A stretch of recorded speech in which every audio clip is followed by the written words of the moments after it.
There's my boy. All I can say, all you can say, viewers, is what WTF is going on here. What is going on with this car? What are we doing here in the mad scientist bloody lab? Oh, what a bloody mess you made of our beautiful shed floor. What do you reckon? How much clearance is this gonna have? So Andrew's like, righto, this thing needs to go to Fraser Island, join the other bloody crews. They've been planning all year to go, and we're just like last minute.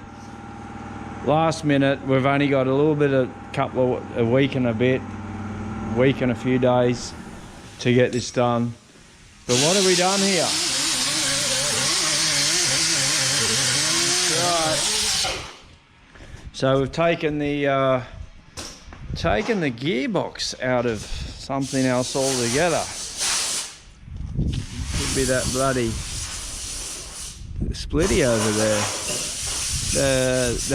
That splitty's quite the mess, and Gary and Charmaine, the owners, actually, it was going to be for a store decoration, so stay tuned for that project. They're going to sort that. I've just got it stored here, and it's going to be cut. So I thought, well, I've had a good look over that because I was going to turn the back of that into a trailer, and the more I looked at it and the more I had a good look underneath it, it's like, it's pretty nasty. It's pretty rusty, even in the chassis. So it's like, it's at the point where it's probably not worth spending the time on it. So we're like, oh, well, that's a waste of a gearbox, isn't it? We don't know if it works even. We don't know anything about it. We don't know if this whole thing's going to work. But we're giving it, oh, this is like, why did we do this years ago?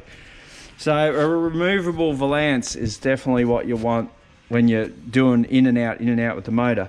So here we have is our reduction hubs, and these plates here, handmade by Dubman Dave.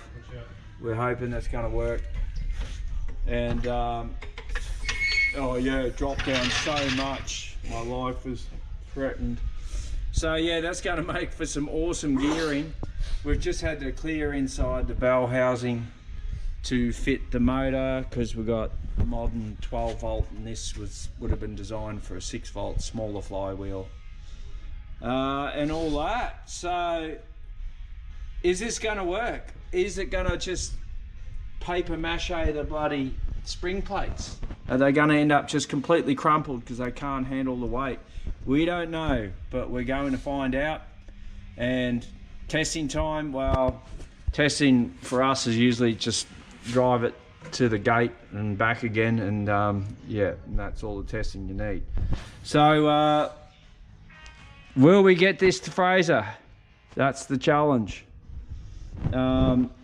Most of the buggy guys and that are going over for a week, but we don't have that spare time. We've got busy around here, so a couple of days only. But it'd be pretty cool to see a Karmann Ghia on the island. Yeah, so let's try and get this in. Nice job with the clearing. And this here, we've been, how many times have you had the motor out of this car? Hey. About 20 or 30 times. At least 30 times since owning the car for a few years now. You know, when you got to do clutch work and you got to do oil cooler seals and all this sort of shit, you're just in and out, and it's only now that we've cracked the shits enough, because Karmann Ghia's got a very tight clearance there when the motor's in. You got to take the bloody, you got to take the nut off the pulley off that and everything to make wingle it and wangle it. But now it's just going to glide it in, jack her up, and in you go. So leave a comment, tell us if this is going to work or whether it's just going to be undrivable. You know, we're excited about how much ground clearance it's going to have. we're excited about the gearing that it's going to bring for off-road driving. It's obviously got to sit a little bit lower once the weight of the motor's in. And Andrew's got to make a bar on the back, some recovery points, so to tow some Land Cruisers out when they get bogged at bloody, what do they call it? Nagala Rocks? Yeah, so Andrew will be the main recovery vehicle, I'd say. But yeah, we'll probably go do a same thing, recovery points on the front of the car as well, just in case you need a little snatchy. So hey? It's like the most least braced. What's that? Oh, it's just like taking that thing off, it hasn't affected anything. No, it's only a bit of sheet metal. It's not like the whole car's gonna collapse in on itself. It's just, I don't know why they, you know, it should have all been like low light combis and split screen combis. Even this later low lights, like having the solid panel there. Why? There's just, who cares if you got 2 exposed bolts on each side? It's just so much more versatile. Anyway, you know, people with a hoist, they're like, what are you bitching about? But trust me. So we are getting a hoist, by the way. We're not quite ready for it yet. So anyway, let's talk about it later. I just wanted you to show the bloody Gemmima's bloody bit of off-road makeover. She'd already had the, no one's seen any of this video. If you're from YouTube land and not Queensland local, this is Andrew's 64 Karmann Ghia, 65, sorry, and 3-inch body lift, cut and turn front beam, yeah, about 5mm you cut it. Very legal mods. Yeah, it's all legal mods, luckily. But we're going for a class 11 style, so we don't want to put flares on it. We don't want to cut the arches massively. We have trimmed the front arches a bit so you can actually steer the car. So we got skinny 195 80/15, so they're the standard size for Suzuki Jimneys. And the back's a very rare set of wheels on the back, 16s. They're only narrow, like 4 inches or 4.5 inches, something like that. And they're either off a barn door, because of the date stamp was 1952, something like that. Barn door or Tempo Matador or something. So very rare rims. So we're lucky to have those 16, and they've just got a 205 16, which is like the most generic, like, you know, even the Amarok standard had those, and Hiluxes and all sorts of things. So very common size, very easy to get, but we're thinking we can, with this jack up, we can go even taller, go a 7.5 R16, so, which is another tall skinny rim. So we're hoping that the wheels tuck in a little bit with the weight. We actually lowered it yesterday, lowered the spring plates probably a bit too much, because it ended up being, the body was just hitting the tyres, wasn't it, on that side. Anyway, it's been trimmed up. But Bo says you're mad bastards, and we say, well, YOLO. So stay tuned. Dad jokes.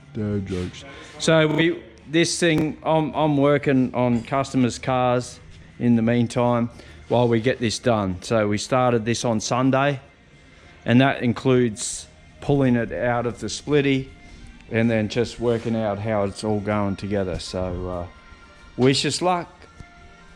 I'll do another video when we're driving the bastard. Yeah, righto, bye. Will it start? Will it run? Oh.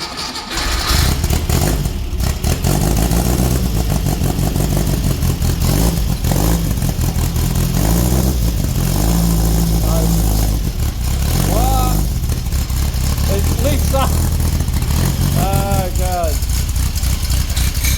What a crack up. Going. There's no brakes hooked up whatsoever, no handbrakes. We've got nothing going. But it's moving under its own steam. Whoa. Watch out, goat.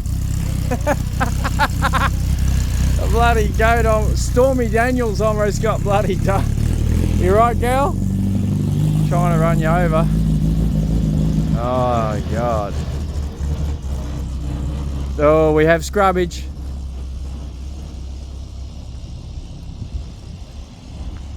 We got scrubbage. Cut some more.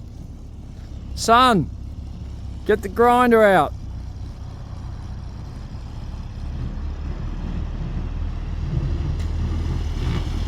Oh dear. Oh dear. Okay.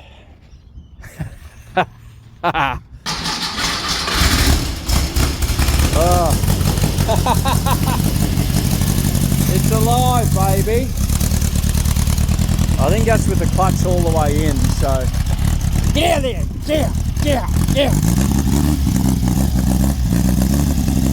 The goats are going nuts.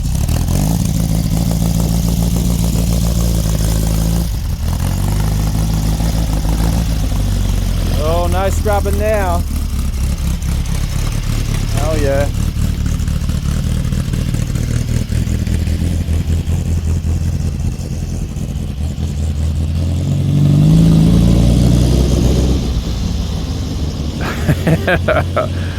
Oh, I'm watching him rather than what's on the screen.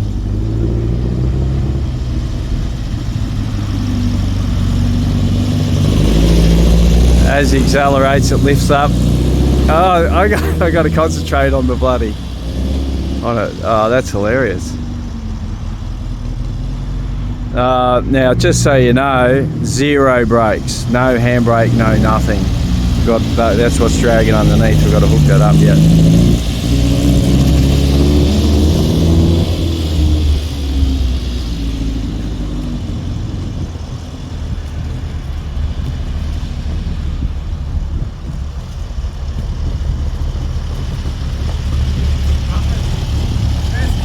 Yeah, you should see it lift up.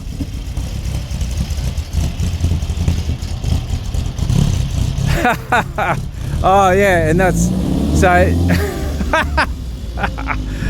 That's another thing. There's not only no brakes or handbrakes, but there's bloody no back shocks either yet. So.